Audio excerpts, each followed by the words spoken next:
So, ladies and gentlemen, once again, we are here to welcome the Taiwanese President, Tsai Ing-Wen. Tsai Ing-Wen is a democratic elected president of Taiwan.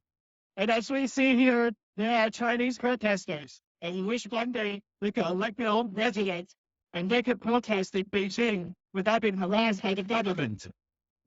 That was Borcheng, a community organizer based here in New York, speaking outside of the Lot New York Palace Hotel on March 29th, where PRC supporters had assembled to protest against Taiwan and President Tsai's visit to the U.S. This episode is a follow-up on episode 233 that covered Taiwan's President Tsai Ing-wen's 48-hour transit through New York from March 29th to 31st, en route to Central America. In this episode of Talking Taiwan, I started off speaking with Chng and Borcheng about how Taiwan's President Tsai Ing-wen was met with protesters representing the PRC, the People's Republic of China, on the first day of her arrival in New York City. All three of us were there that day on the afternoon of March 29th at the first major site of protests, the Lot New York Palace Hotel, where President Tsai was staying. Our discussion raised a lot of questions like how organized the PRC protesters were, how did they know President Tsai's itinerary in New York? As you'll hear from our conversation, the protesters seemed to know when and where to show up to make a scene. On the other hand, how prepared was the Taiwanese American community? What did the community do in response? And what can concerned Taiwanese Americans do to better be prepared in the future when a similar situation arises? After President Tsai's 48-hour transit in New York, she headed to Central America to meet with Taiwan's diplomatic allies Guatemala and Belize. At the end of her trip, she transited through Los Angeles from April 4th to 5th and met with U.S. House Speaker Kevin McCarthy before returning to Taiwan. While in Los Angeles, she was once again met with PRC protesters. This episode of Talking Taiwan has been sponsored by NATWA, the North America Taiwanese Women's Association. NATWA was founded in 1988, and its mission is 1. To evoke a sense of self-esteem and enhance women's dignity. 2. To oppose gender discrimination and promote gender equality. 3. To fully develop women's potential and encourage their participation in public affairs. 4. To contribute to the advancement of human rights and democratic development in Taiwan. 5. To reach out and work with women's organizations worldwide to promote peace for all. To learn more about NATWA, visit their website, www.natwa.com. Without further ado, here's our interview.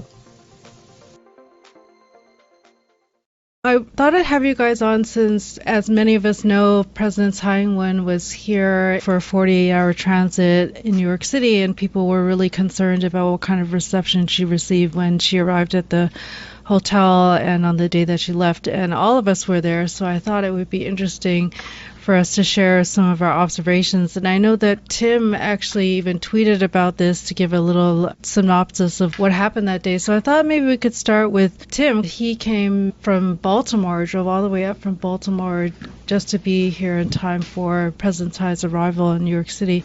Just a bit of history. Borcheng and I, we used to attend a lot of the self-determination and democracy protests in D.C. and New York in the 1990s.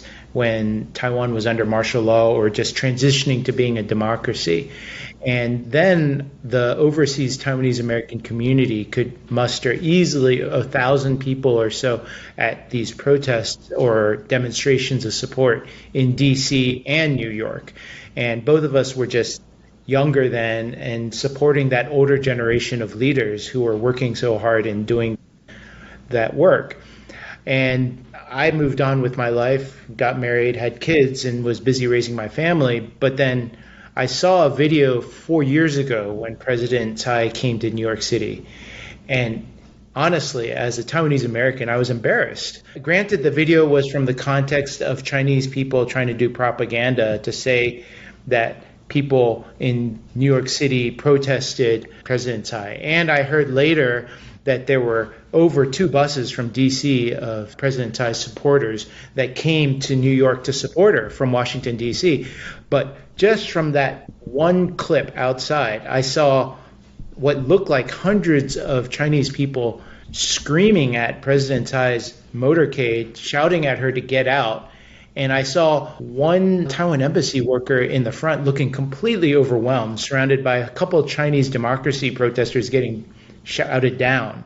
And so I felt, first of all, it shouldn't just be one embassy person. I wanted to be there because I still have the memories of over 1,000 of our community members shouting in support of Taiwan. And it just didn't seem right that there would be more PRC people to protest her being in the United States than pro-Taiwan people to shout support for someone who's trying to make Taiwan a stronger nation.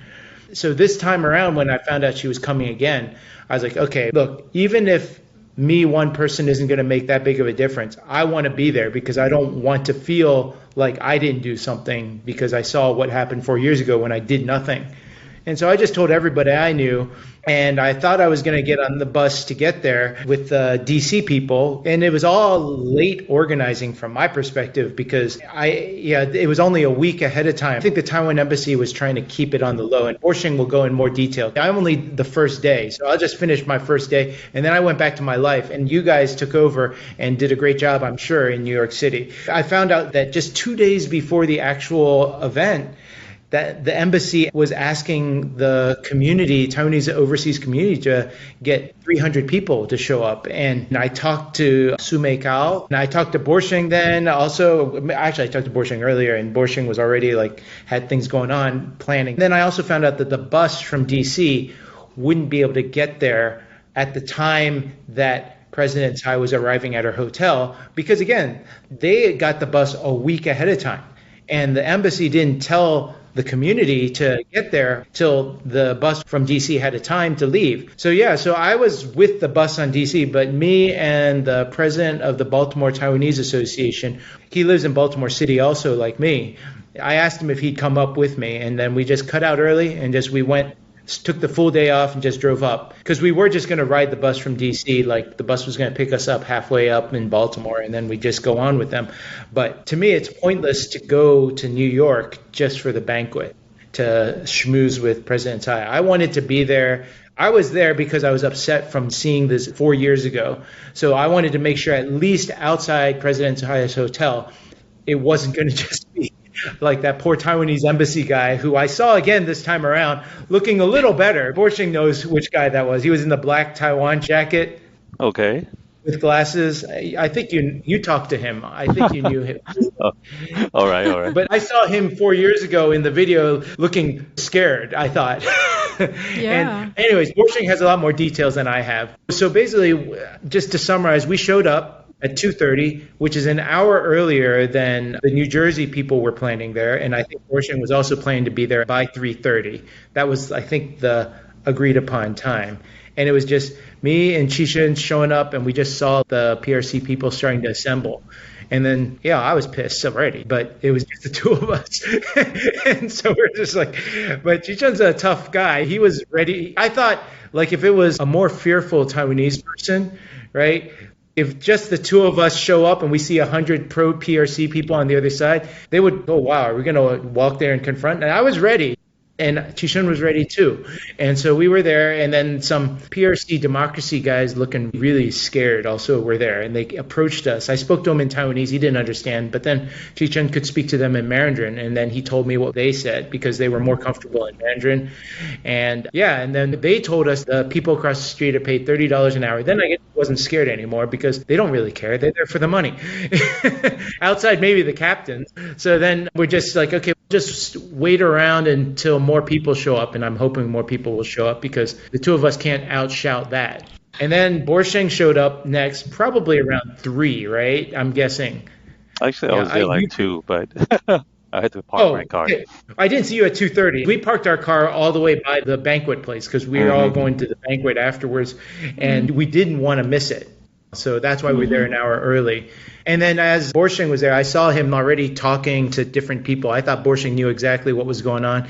And we just stood there in support of the embassy people who also showed up outside. And then it just eventually built up to 150 people, I guess, by the time President Tsai was there. And Borcheng could probably talk about his understanding of the permits was brilliant. Maybe I'll just pass it on from there, but I thought it was a good thought out strategy that Borcheng and the embassy people had. Okay, yeah, great. Borcheng, yeah, if you could talk about it. I don't know, maybe I could interject too, because I think I showed up around 3:30 or so, and I showed up and I saw the huge contingency of PRC protesters, and I was so upset. I couldn't even think straight. I was like, where's our people? And I was calling Tim, and I was like, where are you? I don't see anybody. Because I just got stuck by the sight of the PRC people, and I was like, what the hell is going on? And then I couldn't even walk past them to see where our people were. That's how upset I was. I turned around and Tim, no, we're here. We're in front of the hotel. So I had to just walk past them, and then I was like, oh, there you are. But anyway, and also this is something interesting to point out, right? That we had such short notice and we had to get people. And also, if people don't know, there's certain permits that you have to get in New York, right? Like sound permits and things like that, especially if you want to have amplified sound, right?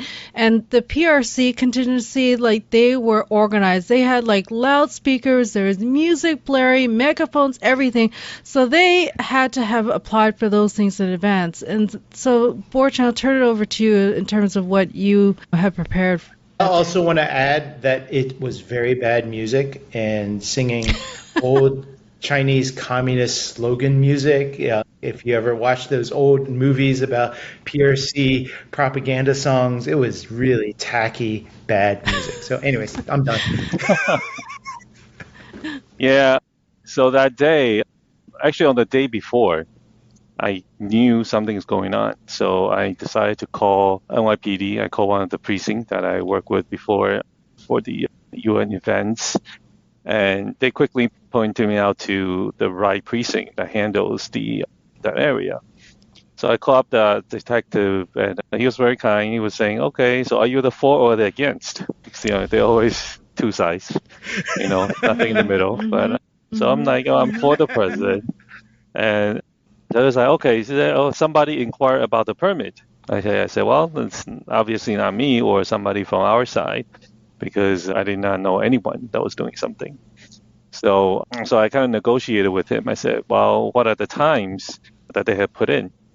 He said, well, if there are two parties, then he'll have to cut the time. They had to allow the amplified sound, and this is a sound device permit.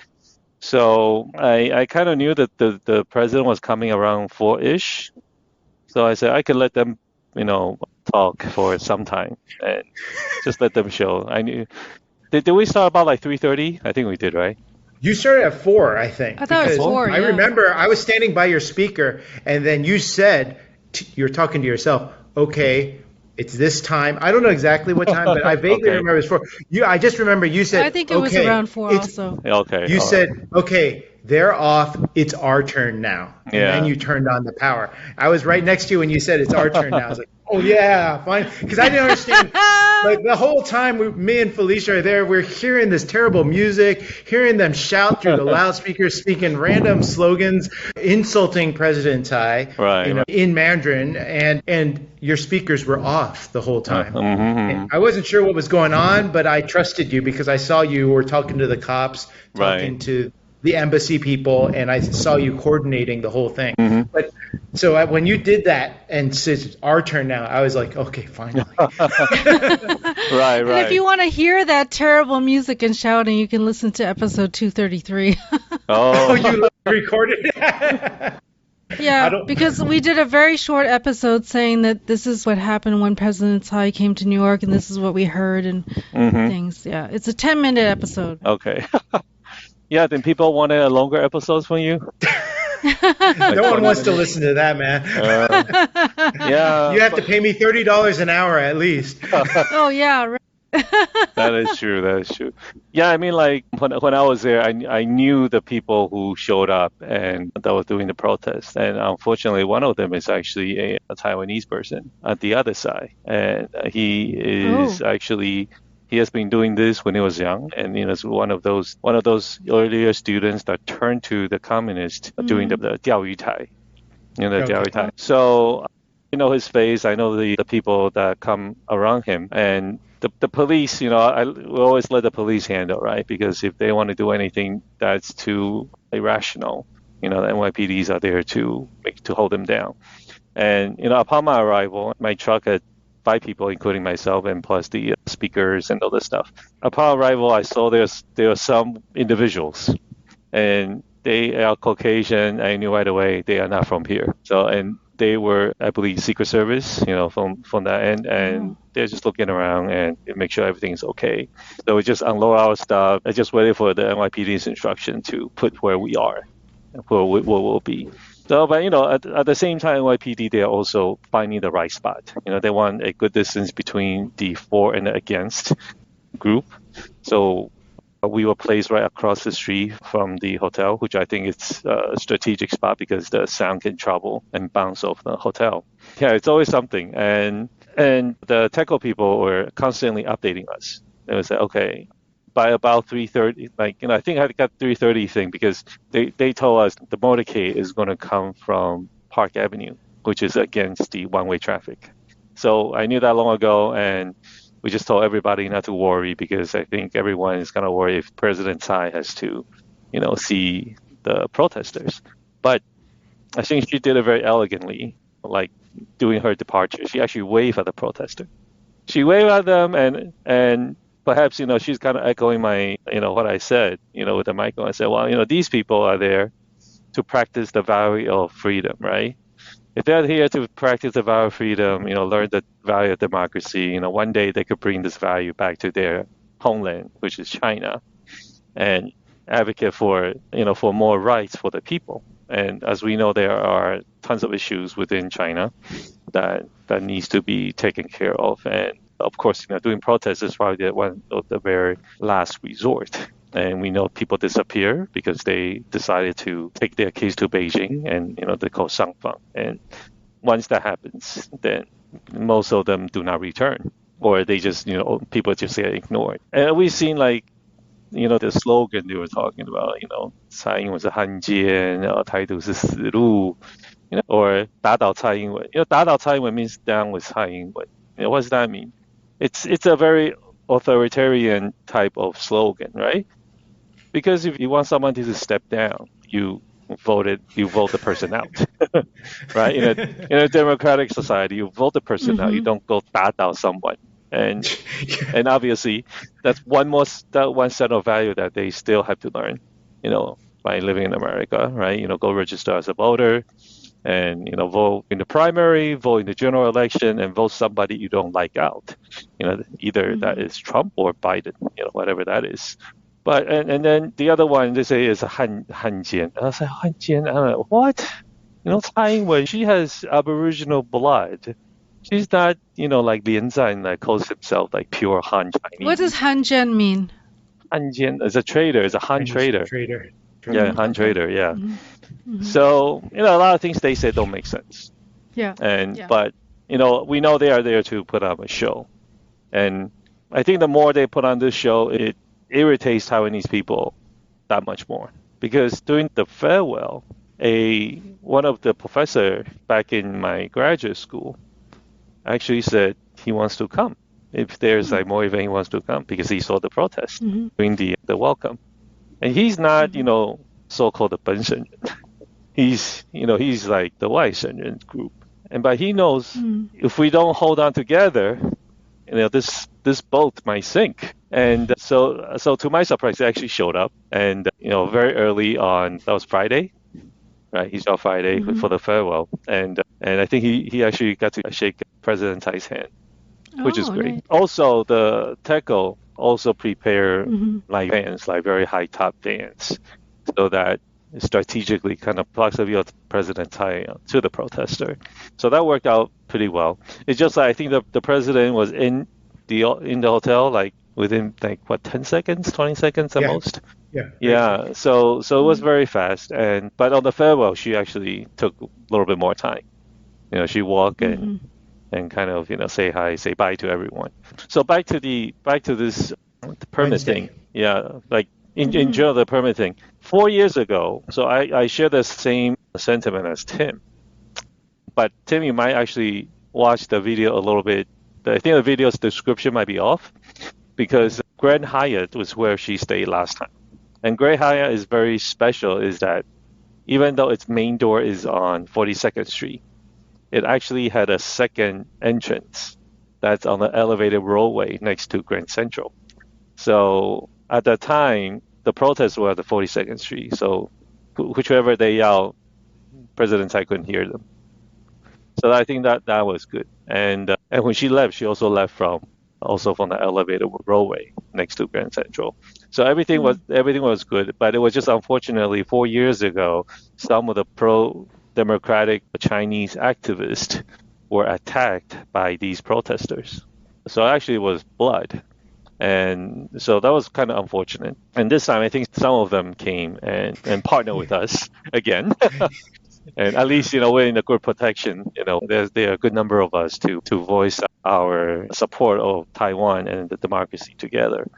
So I think it works out in general. But there are more dramas to this, right? So as we know, one of the person that don't like President Tsai start to make rumors on the internet. And wow, that was an eye opener. Really, it's just he says, she says, right? How do you say? Yeah. Borcheng, I did not know that essentially it was you that secured the permit for the sound. I mean, that is actually more important than most people understand. That was crucial for silencing essentially the PRC protesters. Essentially, that's what you did, because them not having the sound permit at the same time that President Tsai came in through that same entrance meant that basically she only heard us. They had no speakers to help them, so it was just their voice. I didn't hear them at all then. I mean, we were so loud. Right. Because your three speakers were just blasting like that. That was actually very important to make sure, because like you said, 4 years ago, she didn't even see those people. This time, when she arrived in that motorcade, they all knew where the PRC people were. Yeah. And if they still had the sound permit then, it would have been really deafening. Felicia's experience walking there, it would have pissed off all of them. Yeah, they would not be in a good obscene. mental state. But anyways, yeah, I just wanted to emphasize that's crucial. So what was the negotiation with the permit for you to get it at 4? Because you didn't finish that story. Oh, yeah. So basically, I called the police, and so he was like, oh, yeah, the other side put it in first, so I had to let them choose. But I kind of worked out with him. I said, well, I kind of know when President Tsai is going to come. And, if we could just give them an hour and a half or hour, that's fine. But I want it from a certain time. And so he agrees to that and gave me the permit. But I also applied for a permit at the banquet side. But, less of you heard, because the banquet for, the listeners is on 12th Avenue, which is right by the Hudson River. And 12th Avenue is very fast, very loud. And the police set us aside 1 block away. We are the north side and they were the south side of the banquet hall. But by the time we got there, after we set it up, our first reaction was like, you know what? Maybe we don't have to be here, because it was so loud nobody could hear them. right by the 12th Avenue. But originally my plan was I wanted to stream President Tsai's speech inside the banquet hall to them. Wonderful. Wow. Interesting. Yeah. That would have been brilliant. Right? That'll be cute, right? But, but that did not happen, unfortunately, because I think they just left about before 7. It was such a small crowd, right? Yeah. It should have been the same banquet. crowd. It should be the same crowd. But, the time when I was driving over there, the police were actually kind of joking us. I was like, you know what? They beat you to it. The protesters got there earlier than me because, we had to run to the car, pack up all the stuff and move everything to over there. It's just like I was kind of slow because we're still discussing what to do. And there were also reporters that wanted to interview us after the event. And it was funny. This time, I think I was interviewed by 2 Japanese reporters and 1 AFP. So that's the French news channel.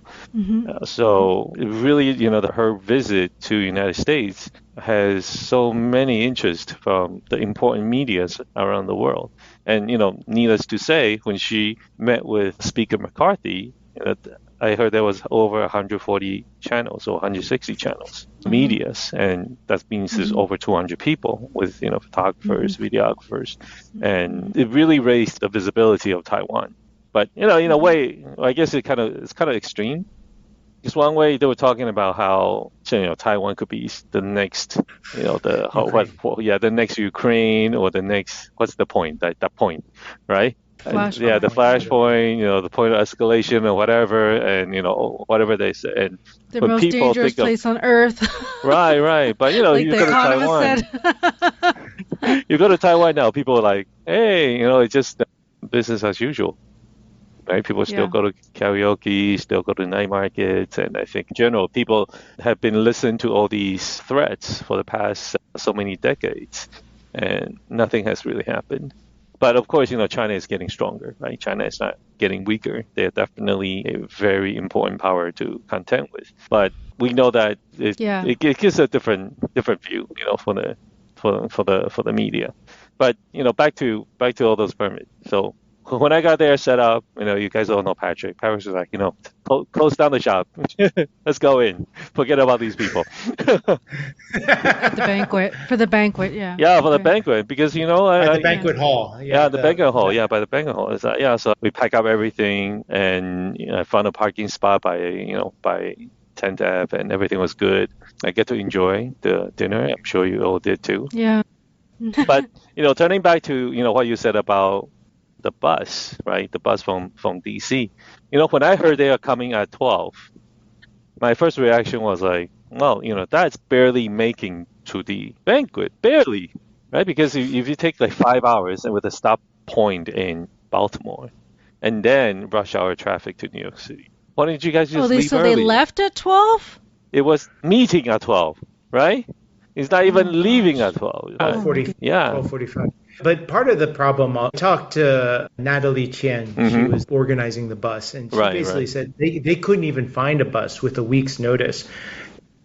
And the bus that they usually went with, this one, it was a last second bus type of thing. And when they tried to get an earlier time, the bus driver was like, no. And I do think they started the planning of the bus a little late. Yeah. I read that it was meant to be a low-key visit, and it's probably the last visit before her term is up. Well, exactly. But I at the time when I heard about it, I said, well, should it be a little bit more prepared for the counter protest, because what happened 4 years ago with the protest. But I said, unfortunately, they didn't really take my advice seriously. I said, hey, something is going to happen. And something happened at the time, like when she received the award from Hudson Institute. There was only protester, but no supporter, right? So I was wondering about that too, because I heard. Yeah, and they did not know I wasn't told. If they had told me, I'll be like, oh, I'm too tired to do it 3 days straight. Yeah, that's the other thing. In New York, yeah. In New York City. Right. So, but like you said, the nature of the trip should be low key, right? It's a low key trip, and she doesn't want the commotion to come from her, to be initiated from her. So we see all the commotion actually started by other people. The thing that I think was okay is the only time the press reported the PRC protesters was the first day into the hotel. Right. And there was, of course, some Twitter chatter on the other two things, because the pro-PRC people posted, but most of the time people made fun of them on Twitter, right? And so it got lost in the static, all the other actions. And the only other time they showed was when she was leaving, and you guys were there. Right. Granted, not as many as probably we could have had, but The fact that there were supporters wishing her well on her way out, that's good enough. And they didn't show the protesters then, barely. Yeah, I gotta say, I think there are less than 20. There were less than 20 protesters across the street. And At an institute? no, at the farewell. Farewell. Oh, yeah. And actually, at that time, the police said they are just going to let the protest have 15 minutes of chanting. See, he's always fair, right?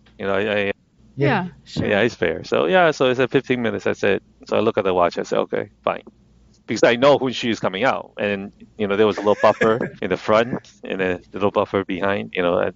Between the time she comes in and out, and I think that's perfectly okay. Let them do their chant, and let people see it. And I did say, well, again, I told them this is a great opportunity, learn about democracy and freedom of speech.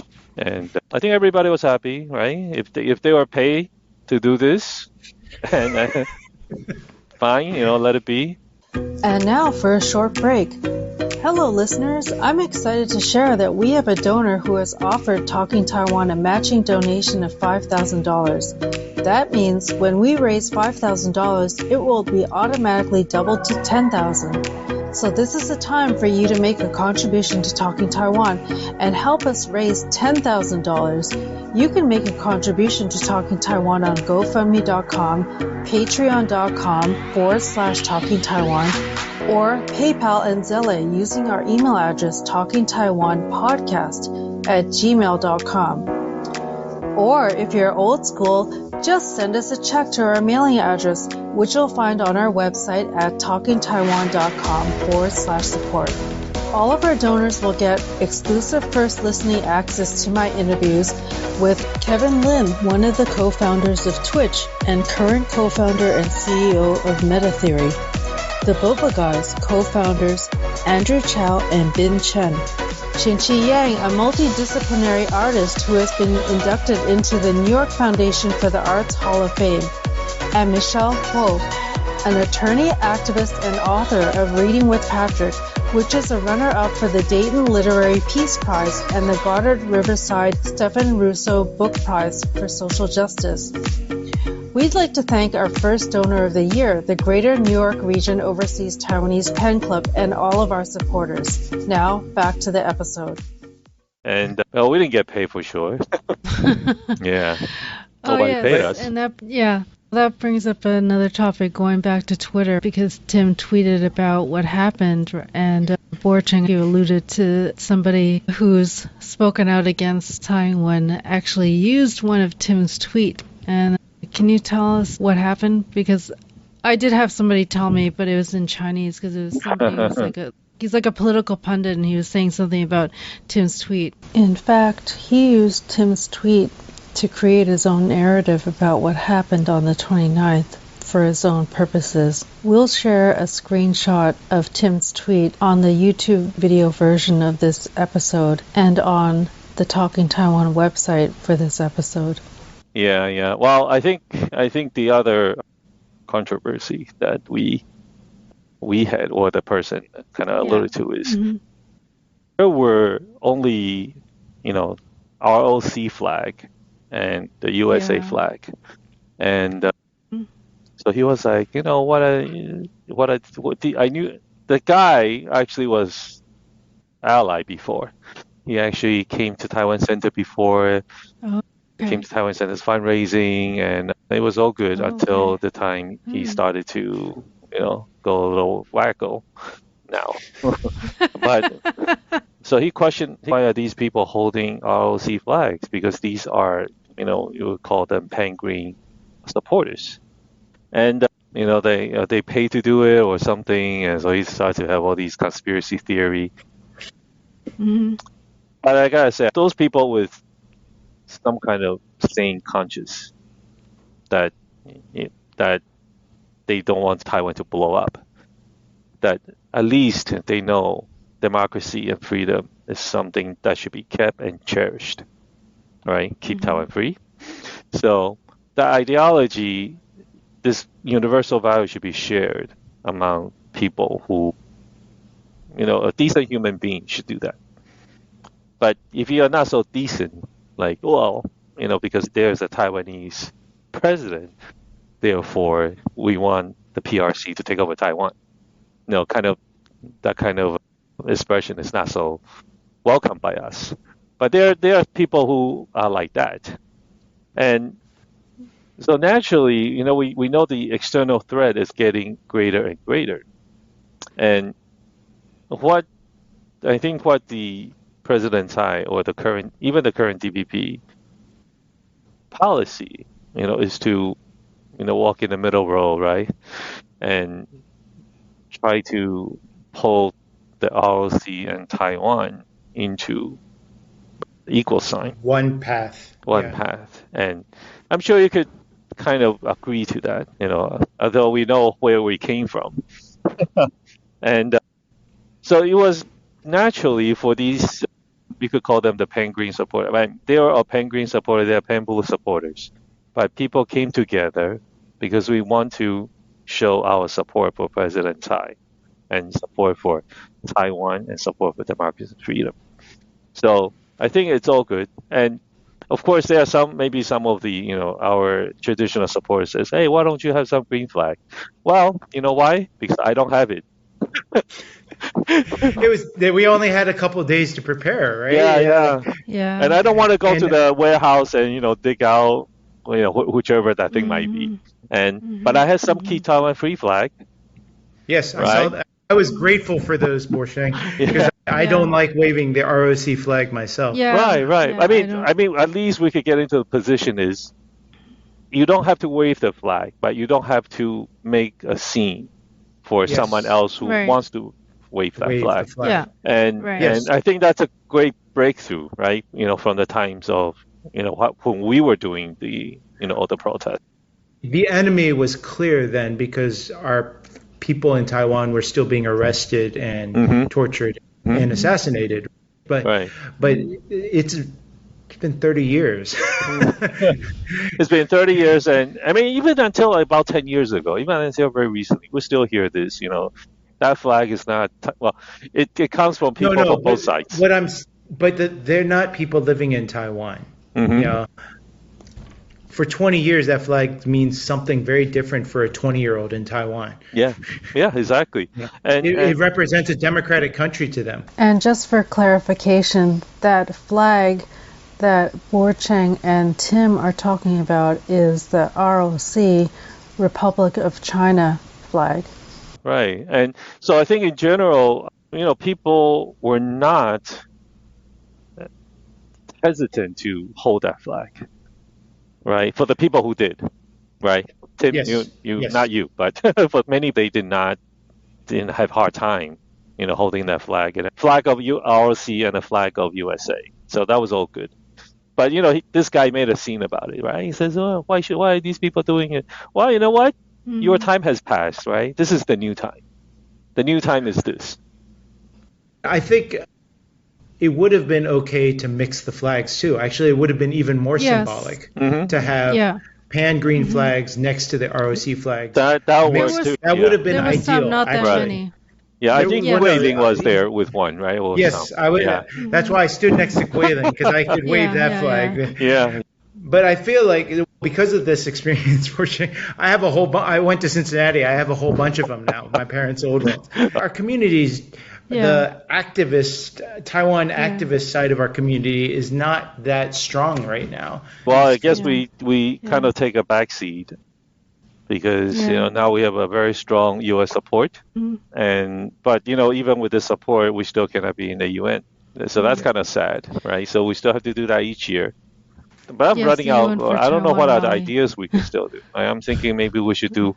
I'm really thinking we should do like maybe stage a little thing outside of the office where you get your ID to get into the UN, because for those who having a Taiwanese passport, you cannot go into the UN. Yeah, so maybe something, but but in general, is I think what this guy is trying to make a fuss of to us is really irrelevant, and he actually went one step further. To my surprise, he started to accuse some of the people in the welcome crew are actually commies. He actually pointed out, this is so and so. This is so and so. So he takes two pictures who kind of look alike, and said, "Oh, this is the Chinese communist guy that flows between pro-Taiwan and pro-China camp." Oh. So that's what happened. Yeah, but back to this thing in general. I think TECO could have played a more active role, but perhaps they are short-staffed, or if they think about, okay, these are some of the things we could do, and that will make the process a little more smoother. Because I was probably the only person to say, hey, should we do this? Should we do that? Should we do this? Blah, blah, blah. Nobody was, it should be all right, kind of thing, because they're probably so busy with whatever they're doing. And I did say that to different division within TECO. One was, closer to us. The other one was the kind of the national security side. But their job is to make sure nothing happens in terms of her safety. So maybe a protester, a group of protesters is not their concern. I think the one important lesson to learn from this that you're saying is that the overseas community needs to take initiative to rally support. Because I think if you didn't get those permits set up for us, that space that we occupied would be occupied by PRC protesters potentially. Potentially, but actually, if you do show up, the police will divide you to different places. And the first info that I received is they were going to be stationed across the street from Madison Avenue on the Starbucks side. But of course, that quickly changed. And I do notice, NYPD, they don't want to move people around so much if you're already there. So when they stood that corner, they just let them stood there. The fact that they had us there, right, is like a chess piece that the NYPD can use as an excuse to push them further away from President Tsai or any other Taiwan state visitor. Right. That we would expect. That's why I think it's important, at least from even from a safety perspective, that supporters show up. Right now. And I just think even some of the people, I told whoever that invited us, I said, hey, you are sending out these invites. You call these people to come early. It's not my job. My job, right? I gather all these equipment. Of course, and when Tim, you told me you have a megaphone, I said, hey, that's great. People. When people told me that megaphone, I was like, okay, because we need something bigger. We need something bigger, and maybe I'm a Baltimore man. Maybe we just all Taiwanese Americans should have a bullhorn in their house. Yeah. That's at least rated 50 watts. All right.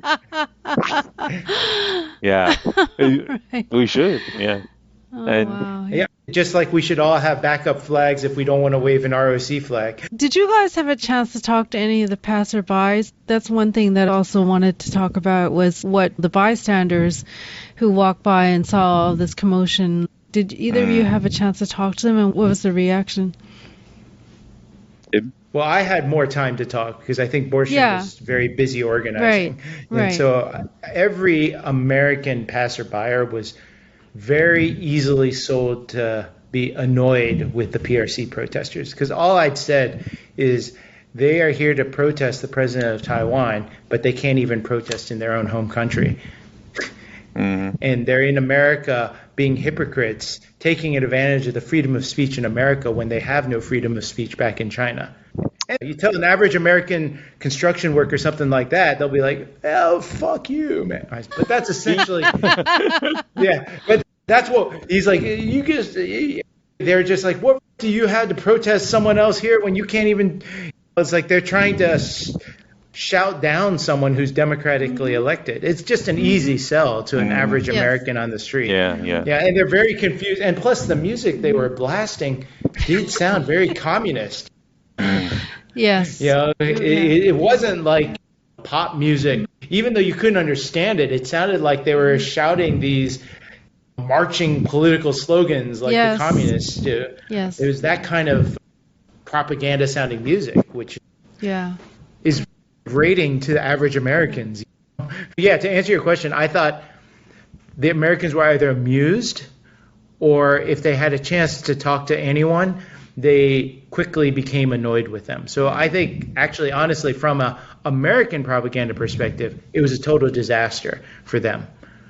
Now, as far as how it got played in China, I don't know. Oh yeah, of course. They just show the videos of the protesters and say, oh, Yes. how she 串访. Man, I don't even know how to translate that into English. Basically, it's like someone who roams around and not visiting the U.S. How did they come up with all these words? And how did it get played out in Taiwan overall? I think Taiwan was, well, there's always two sides, like the one that did the syndicated that person's video. But I think in general, because there were over 40 reporters that came with her. So all these, went back all very positively.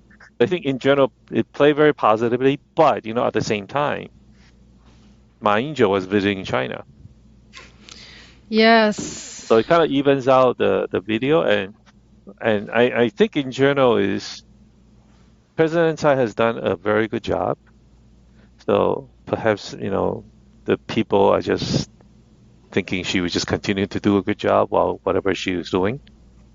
But there was a YouTuber, I don't know if you saw him.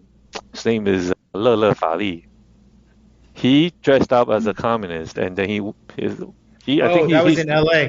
Yeah, in LA. In LA. Yeah, he dressed up as a communist, and then he went into the protester squad and asked them, "Where do I get money after this?" Where to get money after this? Yeah, wow. And so it actually, I believe he lives in DC. So yeah, maybe you guys could hit him up to an event. But it was so funny because he spoke perfect Chinese. This is like Beijing Chinese. It's not a white dude, okay. right? He has to pass through those circles. Right. So he was talking about all these on YouTube. I think the social media part of the news report on her trip probably had a greater effect on people rather than the very short standardized kind of news reporting, because how much could you see in the news, right? 3-5 minutes, and then it was cut off during McCarthy and Tsai meeting, so people didn't know what's going on. But for all these YouTubers, they could go on and on about what's going on. I did hear that we had more people in LA supporting President Tsai than PRC protesters. Yeah, well, the other rumor is PRC was going to pay more. Yeah, I saw that rumor on Twitter that they were going to pay more and that there would be thousands of them to do direct action. Right. And I think they thought that would scare our community, which I think they don't understand how free speech works in America. Yeah. I think that mobilized more of the elders to show up. And apparently LA has a very strong Chinese democracy circle and Hong Kong circle compared to New York. Yeah. Like those guys in New York look pretty beaten down. Just 3 guys. I was just like, but then I don't know if you know Garvin. He's in LA. His dad was in Woofy also. But Garvin showed up for the first day when her hotel arrival. And when he came, he was just like, it's all pro-democracy Chinese people here. Yes. There's like 100 of them. Hundreds of them. Yeah. 100 plus. And he's like, wow. Oh, no, it was Ken Wu. I talked to Ken Wu. Ken Wu right. went. And there was a painting of President Tsai. Yes. Right? You saw that on the news. And it was... Yeah, and they're done by Chinese people. Yeah. I said, what happened to the Taiwanese? Yeah, I know. No, they showed up later. But basically, 100 Taiwanese people showed up. Yeah. And 100 plus... In the end, he said there was about 250 at all of the LA events supporting. Yeah, but I also heard like there are less protesters in the Reagan Library. And one of the reasons they said because Reagan Library is a federal property, kind of. So if these protesters have some backgrounds that connect them back to some activities that shouldn't be disclosed, that is the place they might get in trouble. So that's why they have much less people in the Reagan Library. No I don't know. gangsters allowed. No one with a record could show up. Yeah, but I gotta say, I think NYPD does a better job than LAPD. All I see is these two sides. They are kind of so close. They are very close up in Yeah. LA. And what's going on? No metal boundary whatsoever. And I think both sides are putting a show, kind of. So the people who actually stood out the most fierce are the ones, the Chinese pro-democracy activists. But we know we don't want anybody to get hurt, but we don't want to see people using the sticks in their hand to attack someone, right? These could be solved. There was a fight in LA, right? Yeah, there's multiple times. I saw the videos of those fights. It was more of the pro-democracy Chinese guys being so angry at the pro-CCP Chinese at the China. Yep. And I felt like the pro-CCP Chinese people, just looking at their body language, they were actually trying to avoid them. I didn't see them in LA so aggressive. They didn't want to fight back. Yeah. It's almost like, they didn't really feel passionate about anything. They're being paid. So it's almost the pro-democracy Chinese are trying to look like they're trying to start something. Yeah. And it wasn't going anywhere. I think they lost their ROC flag they were waving, and I think someone handed it back to them from either the cops or the Chinese side. I don't want this. This is your prop, not my prop. I do agree that the NYPD did a good job because they really separated us in New York. They separated the PRC side and then the pro-Tsai Ing-Wen side, and they kept us behind the metal barriers. And I couldn't help thinking that day about the shooting at the Irvine Taiwanese Presbyterian Church. And hopefully that made the police more aware to be careful of keeping the two sides apart. Yeah, I actually gave a thought on that, right? Given that there are many of us gathering, there'll be a cycle that might, do something irrational. But good thing that didn't, not happen, knock on wood. And, well, of course, things like that has to be resolved. As long as we keep on spreading the value of democracy and freedom, that's the value that everybody, any sane person can agree on, and that's the path that we just need to continue forward. Yeah. I'll also say our community is very lucky that you have this experience with permits, Borcheng. I'm sure if it's not me, it'll be like someone they ask. It's not faint praise. I mean, our community is fewer and fewer people doing stuff, and I think it's crucial. Like, you built those relationships from all the activities that you've planned in New York City. You know the game, and it's important.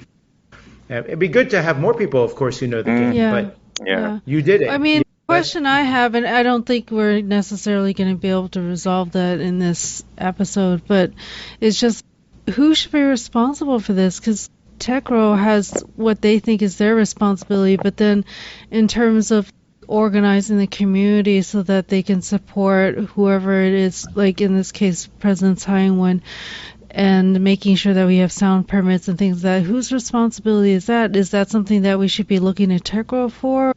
Or do we have to look upon ourselves and say, we need to be more organized as a community? There's a very popular buzzword. It's called SOP. It's regardless if anybody's going to come or not, I believe just filing a permit is to our advantage. Right? We wanted to do it and make sure that it's just going to happen. We just have to plan it as something's going to happen. Right? If they don't come, that's fine, and we just play music or sing karaoke on the street. We can sing some "whatever. And then if they come, we just play along. It's almost like we need to have everybody in each city should actually be prepared for this. We could develop some kind of network like. Definitely. And I remember like in year 2000, when Abian was elected to the presidency, and he came to New York the year after that, and we had meeting with TechRo, and to see where we should be and who to apply the permit and things like that. So that was much more smoother than this time.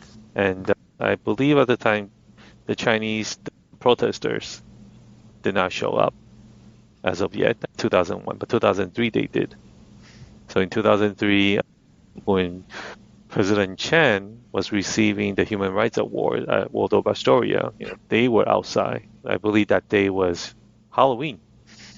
So they were outside, chanting slogans against President Chng. And we did have another crew that's also outside of the Waldorf Astoria doing, the counter protest. Support, yeah. Yeah. They actually had a little Halloween party there. I think being in the United States, that's the best we can do to support Taiwan, to make sure that we have a counter presence when the PRC are mobilizing. That I agree with what you just said, Tim, because obviously we are the faces of Taiwan in a way in the United States, and that's the very least we can do to help Taiwan to be represented or to be heard internationally. And of course, we wish there are more of us that sometimes willing to take a day off or two to the extra step to help Taiwan that much more. Your little step can help a lot.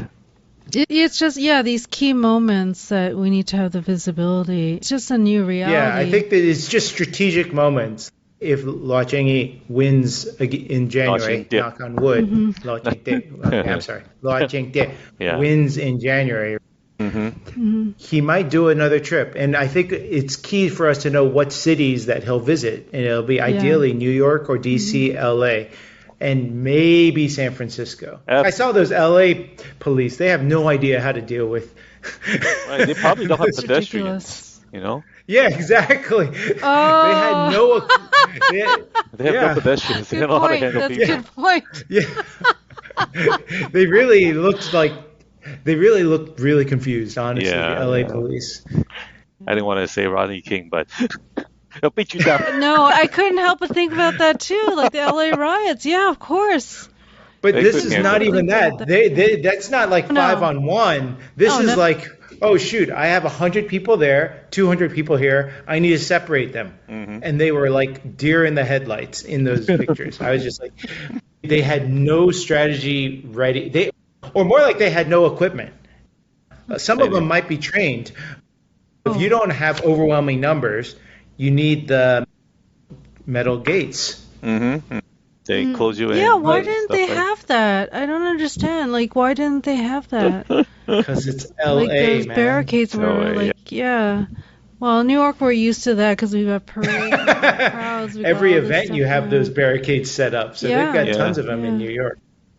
The police told me there are at least like every day, sometimes up to 10 protests a day in New York City. Yeah. So that's a lot.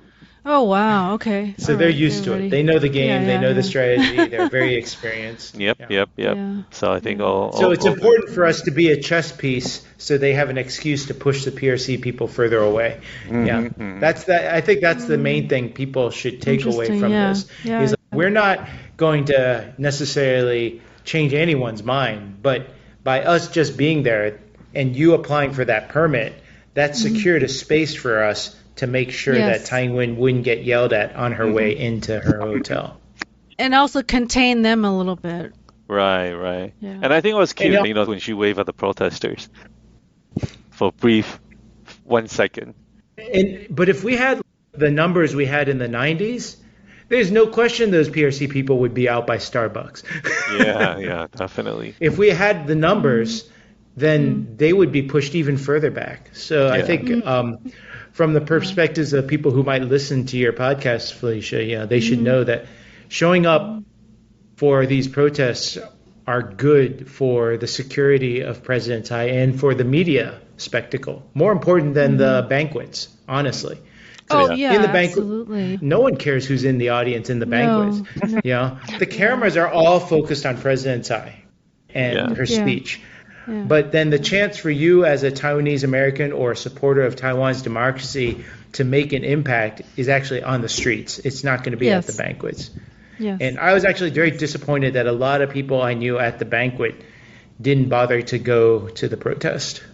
Yeah, or to the support. Well, yeah, support. I know the But timing and schedule. like you were saying, Borcheng, we can count on TECRO wanting to keep it low key. But if it's a high profile pro-Taiwan politician coming to the United States, we can count on PRC protesters being there. So we should just plan on having support people there. Right. Yeah. Definitely. Yeah. Thank you so much, both of you, for taking time out of your schedule to be on Talking Taiwan. Thank you for having us Thank you for having us.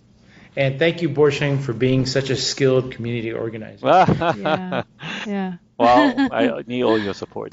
I've been speaking with Tim Chng and Borcheng Xu about Taiwan's President Tsai Ing-wen's transits through New York and Los Angeles at the beginning and end of her 10-day state trip to Central America to meet with Taiwan's diplomatic allies, Guatemala and Belize.